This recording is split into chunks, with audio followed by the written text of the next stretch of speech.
আমি বসুন্ধৰা আঁচনিৰ জৰিয়তে আমাৰ ৰাজ্যত খিলঞ্জীয়া অসমীয়া বঙালী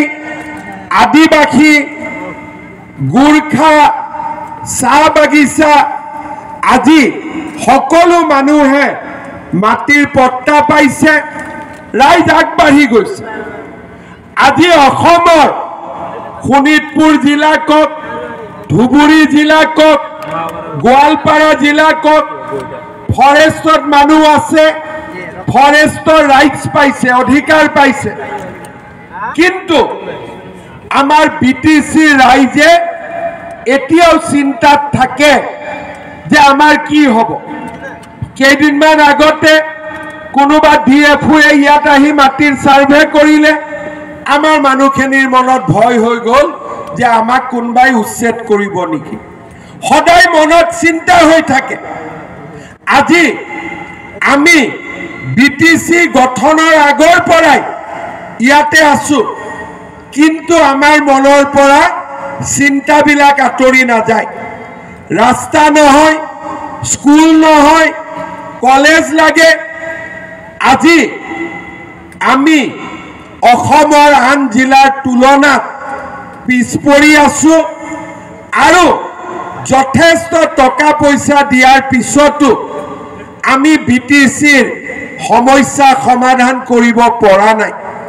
বছৰত 1000 কোটি টকা আমি ডেভেলপমেন্টৰ কাৰণে দিও আৰু যোৱা 3 বছৰত ৰাস্তা বনাবৰ কাৰণে মই বিটিসি 2000 কোটি টকা দিছো তাৰ পিছতো ৰাইজৰ সমস্যা সমাধান নোহোৱাকৈ আছে ৰাইজে প্ৰাপ্য অধিকাৰৰ পৰা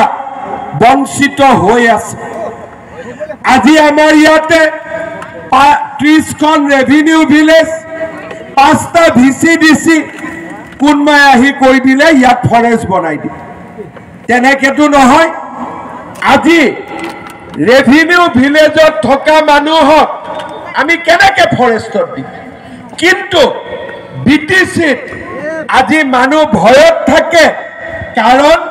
মানুহৰ সমস্যাবিলাক সমাধান হোৱা নাই ভাৰতীয় জনতা পাৰ্টিৰ এবাৰ যদি ইয়াত চৰকাৰ আহে 26টা জনগোষ্ঠীৰ কোনো লোকে পিছ পৰি থাকিব নালাগে সকলোকে আমি সমানে আগুৱাই লৈ যাম সকলোকে আমি সমান অধিকাৰ